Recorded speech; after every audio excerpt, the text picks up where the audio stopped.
Hello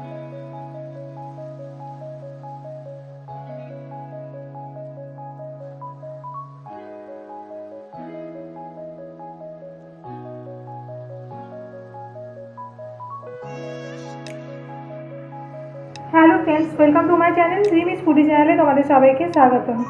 আজকে বানাবো mutton. তার জন্য দেখো গোটা গরম মশলা আর গোলমরিচ ফোড়নে দিলাম, দেবো তেজপাতা, দেবো একটু নুন,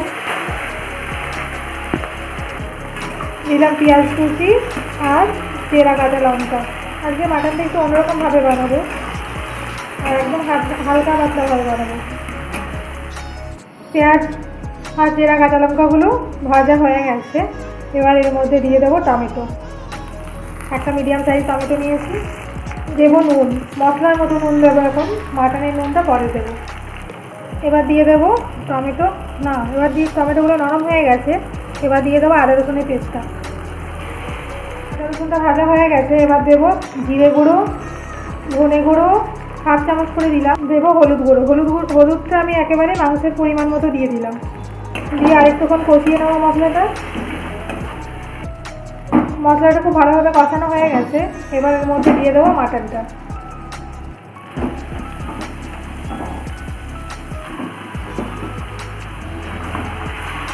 মাটনটা দিয়ে ভালো করে এখন কষাতে থাকবো। মোটামুটি 20-25 মিনিটের মতো মাটনটা কষাতে হবে। হালকা হালকা করে একটু একটু করে জল দিয়ে মোটামুটি 10 মিনিটের মতো কষিয়ে নিয়েছি। এবার আমি মাংসের পরিমাণে নুনটা অ্যাড করে দেবো। নুনটা দিয়েও মোটামুটি 10 মিনিটের মতো আরও কষিয়ে নিয়েছি।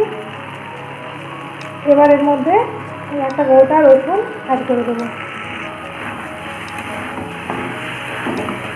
রসুনটা দিয়ে মোটামুটি আরও 5-7 মিনিটের মতো কষিয়ে নেবো।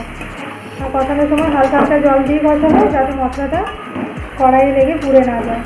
রসুনটা দেওয়ার পরেও আরও 6 মিনিটের মতো আমি কষিয়ে নিয়েছি। দেখতে পাচ্ছ মাংসের গা থেকে কি সুন্দর তেল ছেড়ে দিয়েছে। পুরোপুরি মাংস কষা আমাদের কমপ্লিট হয়ে গেছে। এবার এটাকে আমি কুকারে সেদ্ধ করতে দেবো। মাংসটাকে দিয়ে দিয়েছি কুকারের মধ্যে। এবার এর মধ্যে জল দেবো। এই জলটা একটু বেশিই দেবো, কারণ এটা একটু পাতলা ঝোল হবে। জল দিয়ে দিয়েছি। আর এর মধ্যে দেবো, জলটা কিন্তু অবশ্যই গরম জল দেবে। এর মধ্যে দেবো একটু সামান্য পরিমাণ চিনি। ঢাকা হয়ে সেদ্ধ হতে দেবো। আমার কুকারে আমি 6টা সিটি ফেলবো। তোমরা তোমাদের কুকারের আন্দাজ মতো সিটিগুলো দেবে। আমি এবার কুকারে 6টা সিটি দিয়ে মোটামুটি 10 মিনিটের মতো ঢেকে রেখে দেবো। তারপরে ফিরে আসছি, চলো তোমাদের সাথে দেখা। 6টা সিটি ফেলে নিয়েছিলাম। 6টা সিটি ফেলে নিয়ে তারপর 10 মিনিট ওরকমই ঢাকা দিয়ে রাখা ছিল।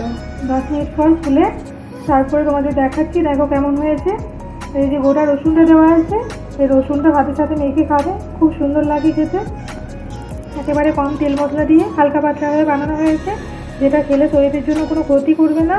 তোমরা এবার বাড়িতে বানিয়ে খেও, খুব সুন্দর হয় খেতে। Thanks for watching, tata. আর তোমাদের যদি রেসিপি ভালো লেগে থাকে প্লিজ চ্যানেলটাকে একটা লাইক অ্যান্ড সাবস্ক্রাইব করে দিও।